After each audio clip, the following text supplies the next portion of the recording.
Hello everyone, a very warm welcome to you as we see these Formula 1 cars drive past. My name is Nick, we're on the Super Nintendo, or SNES if you will. We're going to be playing a Formula 1 game, I bet you couldn't guess that. It's F1 Pole Position, developed by Human Entertainment and published by Ubi Soft in 1993. It's a fully licensed chase view Formula 1 game, 3 modes here, Battle Mode, which is not as exciting as you think. Battle Mode just lets you select any of the 16 tracks in the championship. Your tyres and the the conditions of the track. We'll do one player. It's split screen. Let's put my name in unless I press the wrong button. They press the wrong button.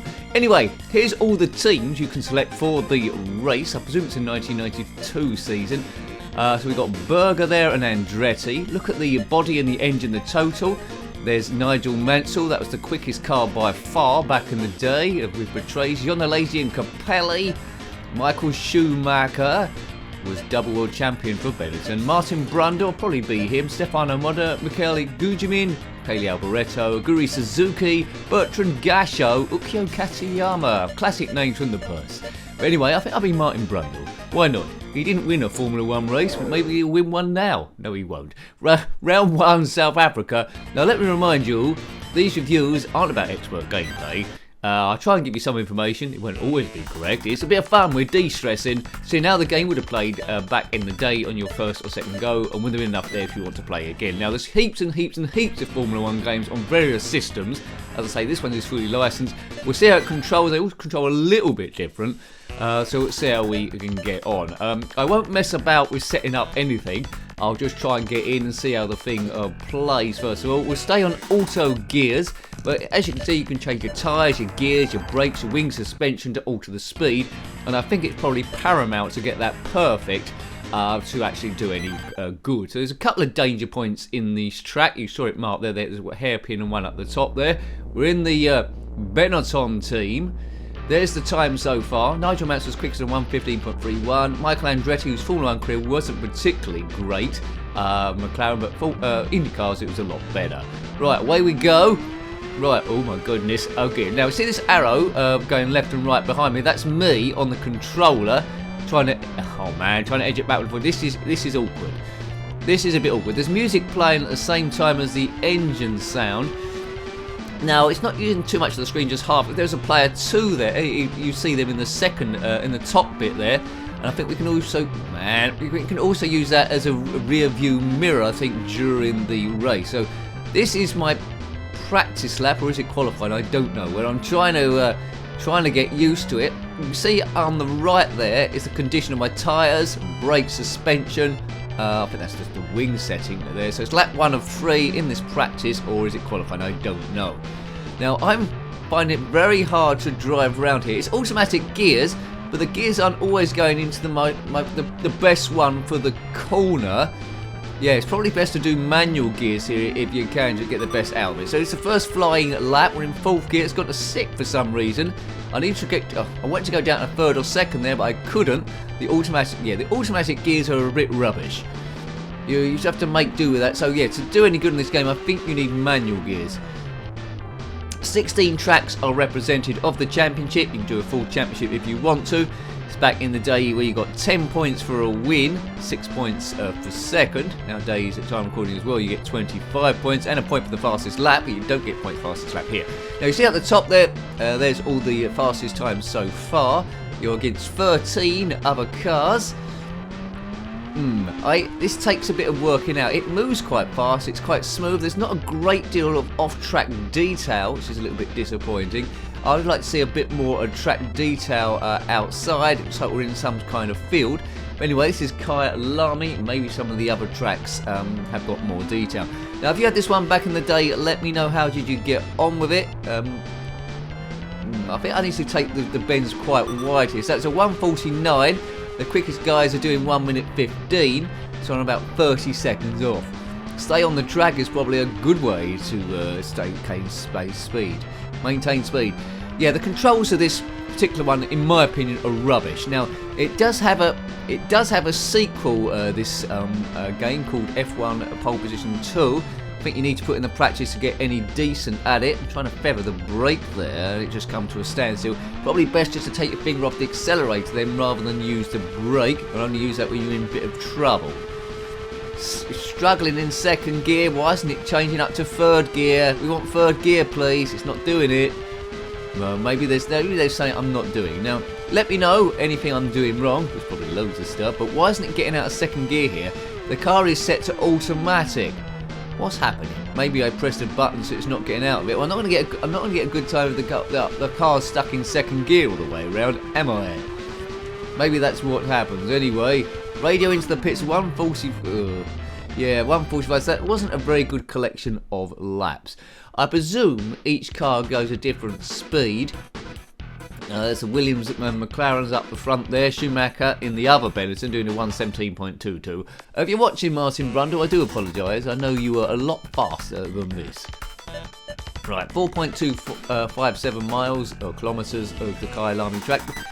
They don't actually race there at the moment at time recording. Maybe they'll go back at some sort of stage. So now we've got the race. Hope the gears do something a little bit better this time. Oh, slow start. Pulling away in second gear isn't the one. But there we go. Got our rear view mirror on now. You can see in the top bits. That's quite clever. Whether we actually see anyone in that, I don't know. We might see someone in it when I'm being lapped, maybe. Right, there's a crowd over there. Don't let them get away, Nick. It's staying in second gear again, isn't it? Ugh. Why? Who invented this gearbox? Right, it's suddenly up into fourth gear. Right. So we're getting a little bit better. It's frustrating this at the moment, but at the same time, I'm getting a bit of nostalgia because of the Formula 1 names in the thing, and I do want to get a bit quicker, and I think if I did some of maybe the setups, I might do it. Now, each race in this, or you can change it, defaults to 10 laps. So 10 laps to hold on for. See my position there is 14, 10 laps to go. So I'm last of last in the Benetton. Hooray! Right, so yeah, developed by Human Entertainment. Hopefully the sequel, we might come to that at some point, but hopefully the sequel has got a better control mechanism than this. Essentially, you just got that white arrow you see behind my car, and you can see where I'm ferrying it left and right, trying to use the power of the force to get this car to actually move.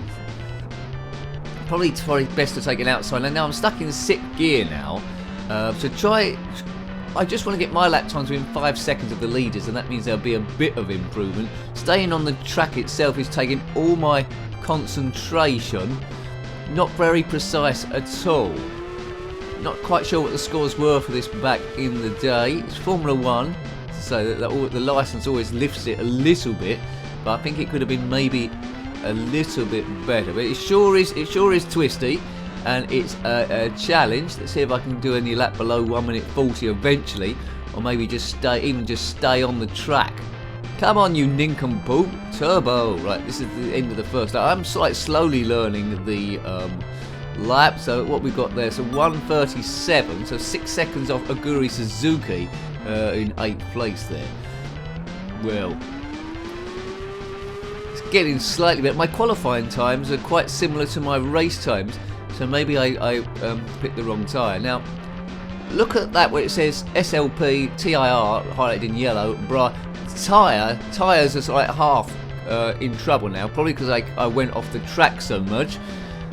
Suspension isn't looking too bad. Wing damage though, that's still looking okay. So it's lap 3 of 10 here. Is that lap 3 of 10? Mansell's just done a 128.07. He's going around the quickest. Now, it's based on the 1992 season, I presume, because in 1993, Nigel Mansell wasn't there. He'd gone over to IndyCars, and he was world champion in that as well. And his seat was taken by Alain Prost.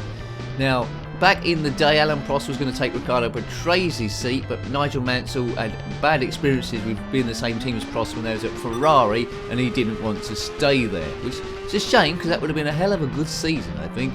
But that left the door open for Damon Hill. Damon Hill was about, and he became world champion a little bit later on. Good old Damon. And his dad was a world champion too. So Graham Hill and Damon Hill, they had the same race helmet. How about that? Right, but I'm concentrating on this somehow. Am I getting better? It's a bit hard to tell. I haven't seen any of the race field for a while. I might have to turn the rear view mirror on soon, because I think the leaders will probably be lapping me, and hope I don't accidentally crash into them. Hey, that'll be an absolute disaster. There is an option to turn this music off, and I wish I had done that at the start. My favourite Formula 1 team, if you watch this channel for any length of time, is McLaren. I should have been them. This is my favourite livery that they had, red and white, but I've gone for Benetton because, you know, Martin Brundle did drive for McLaren briefly. Well done, Martin. He's a good old chap. If you've seen any of his grid walks on, well, he used to be on BBC, then on Sky TV, and, you know, it's a tough job. Well done, Mr. Brundle. He had a very similar name to another Formula 1 driver called Mark Blundell. And when they both drove for Ligier together, that was Murray Walker's nightmare, trying to decision between Brundle and Blundell, because Murray Walker, in commentary, made more mistakes than me. But he was very entertaining. Right. What lap am I on now? I don't know. I've been in the wilderness for so long. Really, if you was driving like this as a Benetton number 2 driver, with Michael Schumacher as the number 1 driver, who went on to be 7 times world champion, then I think you'd get immediately sacked. Anyway, well, there's some other cars there, another bit of the circuit. So we reviewed lots and lots of Formula 1 games. With the choice available, I don't think I would have come back to this one as much, because I think PlayStation probably had some better options available. Let's go in here. I mean, tyres look red, so we need to go in here. Right, there we go. Well, what compound are tyres? D is the softest compound, which is the best grip and we can go quicker, although they do wear down quicker. If you drive out the pit, that bit is pretty cool, isn't it? That's a pretty good transition. Right, let's get the rear view mirror on, as you can see, because there will be cars coming up to try and lap me. On the map there, you can see the red dot on the left. That's me driving around, but it's a bit useless because you can't see the positions of any of the other drivers. There's no other dots there. So I'm not quite sure what that is, but anyway, at least it gives you a rough idea, if you can glance at that, what bends are coming up next. The lap's quite short anyway, so maybe it's better just to try and memorise that. Keep an eye on the time. I've been playing over 10 minutes already, so that means I must like it, but I am a sucker for racing games. So we probably get lapped by Nigel Mansell first of all. It's at the time of the Williams. Had all computers on board and all that sort of stuff. Oh, it's a Ferrari behind me. Look at that. There it goes. Looked like a Ferrari. I think it was. Don't know who that was. It's either John Alesi or Ivan Capelli. Alesi won races. I don't think Capelli did. Looks like I've got a McLaren behind me now. Might be either Berger or Andretti. Interesting. See if I can keep up with them. I'm getting gradually better. My best lap so far is 1:37.71. Still quite a distance off. Well, seems to be catching back up that Ferrari again. Yeah, there we go. I'm catching up 2 cars there. So yeah, if I was given a whole day with this, or I've been bought it back in the day, I think I would have gradually got used to it, and I guess I would have started winning races at some point. The manual gearbox isn't the quickest. Sometimes its gear selection is a bit odd, especially if you out of the slow corners, or if you go over grass. With manual gears, you can just whack it straight down. Look, it's stuck in 6th gear. I want to be in 1st. You could just whack it straight down. It's still in 6th gear. Perhaps I need to do decelerate to get it down first of all, rather than just accelerate out. I do not know. Right, there we go. So it does it eventually, but there's probably a knack there. Come on, Nick. Come on. Can I just get there? So let's try and beat 1:37.71. More cars queuing up behind me. Tyres already in the yellow. Suspension is in the yellow, probably because of the amount of time I've driven off the course. So it gives you, it's not just a plain race, it gives you something to think about, trying to maintain the damage there, don't destroy your brakes. Some tracks are going to have more potential for calamities than others. It's good to see Monaco being here somewhere. It'll be interesting to see that at some stage. Anyway, so this looks like a fairly clean lap. See if I can get into the low 1:30s. But I've made a mistake on every lap so far, but we're coming quite close to the end. Let's ease that round. What's this going to be my quickest one? So, but yeah, 1:29.37. So I'm gradually getting it. What were the leaders doing in this race? 1:28. So I'm probably about a second off the fastest laps there. Nowhere in qualifying, but probably can change the tyre. And this is with the car hasn't been set up at all.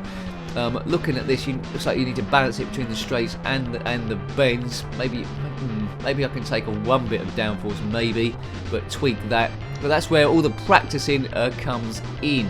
So I'm more into this game the more I play the thing. ease around this. We're on lap 9 of 10, not too long to go.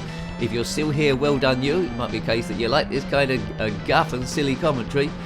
If so, please consider subscribing there if you haven't already, and a big thank you to those that have subscribed so far. Thank you for your assistance. Thank you very much, and a big thank you to the members who are keeping the channel up and running. Turbos, we've got 1 lap left after this.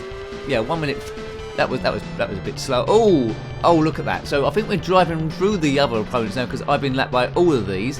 So I'm a lap behind. So that means normally if I crashed into them like that, they'd go flying and would take some damage. But this time round, we're all okay. Come on, Big Nose. Here he goes through. Just got to complete this lap. The next race after this, I believe, is Mexico. At this era, there wasn't any Mexican drivers. Currently, there's Sergio Perez. And I think there was a little bit before there was Gutierrez, I think Gutierrez, was his name? I don't know. Anyway, you might, I think he drove for either Alfa Romeo. I'm freewheeling now with my lack of knowledge. There's Michael Schumacher there who lapped me. I think he went past me when I maybe was in the pits. Let's get through here. So, you know, the control system isn't particularly good, but it's there to be mastered. It's different, it's unique, so it gives it its own style, so maybe that's okay. You need to put in the time to get gradually better. Oh, look, Michael Schumacher's won. He did a 1:27.4. As you see, my time 1:29.3. It is my first go. I think with a bit of setting up, I am confident I can get those 2 seconds and maybe even go a little bit quicker, and then eventually start winning races. So you see, 8th place, 1 minute 30, and that's the total time. But anyway, I was getting quite close. Not a bad game then. 3rd place, Nigel Mansell, who's the world champion. 2nd, Ricardo Patrese. I like this bit. This is quite clever. And 1st place, Michael Schumacher, 7 times world champion. Great stuff. Yeah, it's all right, this game. Not the best, but the more you play it, the more you can get used to it. And it's fully licensed, which is good, and it always added an extra layer to that. So yeah, an okay racer. So hope you liked having a look at that one. That was F1 pole position on the Super Nintendo, or SNES if you will, published by Ubi Soft in 1993. A fairly competent chase view racer. If you've got any comments about this game, similar games, or anything retro, then please put that below. You're always more than welcome. Until next time, take great care of yourself and a very fond goodbye. Goodbye.